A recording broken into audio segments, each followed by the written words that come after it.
ମୁଁ କଣ କହିବି ମେୟର ହେବି ନ ହେବି ଆଜି ମେୟର ଯଦି ହେଇଛି ତ ସେଇମାନଙ୍କ ପାଇଁ ହେଇଛି। ମୋ ଦଳର ନେତା ନ ଚାହିଁଥିଲେ ମୁଁ ମେୟର ହେଇନଥାନ୍ତି। ଭୁବନେଶ୍ୱରର ଲୋକ ନ ଚାହିଁଥିଲେ ମୁଁ ମେୟର ହେଇନଥାନ୍ତି। ମୋ ଦଳର ପ୍ରତ୍ୟେକ କର୍ମୀ ନ ଚାହିଁଥିଲେ, ପ୍ରତ୍ୟେକ ନେତା ନ ଚାହିଁଥିଲେ ମୁଁ ମେୟର ହେଇନଥାନ୍ତି। ସେଥିପାଇଁ ଭଗବାନଙ୍କୁ ମୁଁ ସବୁବେଳେ ସତ ସତ ଧନ୍ୟବାଦ ଦିଏ ଯେ ସେମାନଙ୍କ ଆଶୀର୍ବାଦ ରହିଛି, ସେଥିପାଇଁ ମେୟର ହେଇଛି। ଆଉ ସେମାନଙ୍କ ଆଶୀର୍ବାଦ ଯାହା ହବ, ମତେ ମୁଁ ହଉଛି ଦଳର ଗୋଟେ ଶୃଙ୍ଖଳିତ କର୍ମୀ। ମୁଁ କଣ କାମ ଦେବେ ମତେ ସେ କଥା ଦଳ ଜାଣିଛି।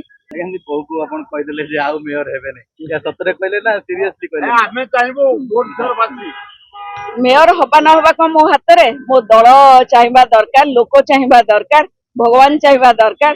ଇଏ ସବୁ ହଉଛି ସେଠିକାର କଥା। ମୁଁ କଣ କହିବି ମେୟର ହେବି ନ ହେବି ଆଜି ମେୟର ଯଦି ହେଇଛି ତ ସେଇମାନଙ୍କ ପାଇଁ ହେଇଛି। ମୋ ଦଳର ନେତା ନ ଚାହିଁଥିଲେ ମୁଁ ମେୟର ହେଇନଥାନ୍ତି। ଭୁବନେଶ୍ୱରର ଲୋକ ନ ଚାହିଁଥିଲେ ମୁଁ ମେୟର ହେଇନଥାନ୍ତି।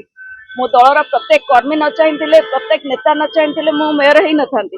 ସେଥିପାଇଁ ଭଗବାନଙ୍କୁ ମୁଁ ସବୁବେଳେ ସତ ସତ ଧନ୍ୟବାଦ ଦିଏ ଯେ ସେମାନଙ୍କ ଆଶୀର୍ବାଦ ରହିଛି, ସେଥିପାଇଁ ମେୟର ହେଇଛି।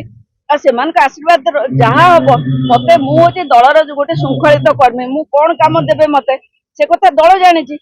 ମୁଁ ଯଦି ଖାଲି ଦଳରେ କହିବ କିଛି କାମ କରିବା ପାଇଁ ମୁଁ ସେଇଟା ବି କରିବି।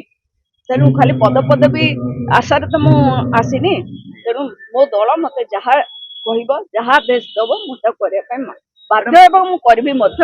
ଏଇଟା ହଉଛି ମୋର ଦଳ ଆପଣଙ୍କ ସାଥିରେ ଅଛି, ନବୀନ ବାବୁ ଅଛନ୍ତି, ଆମେ ଭୁବନେଶ୍ୱର ବାସୀ ଦଳ ମତ ନିର୍ବିଶେଷରେ ଆପଣଙ୍କୁ ଚାହୁଁଛୁ ଆଉ ଥରେ ମେୟର ହୁଅନ୍ତୁ। ଲିଙ୍ଗରାଜ ଜଗନ୍ନାଥ ଏବେ କାହିଁ ଉଠୁଛି?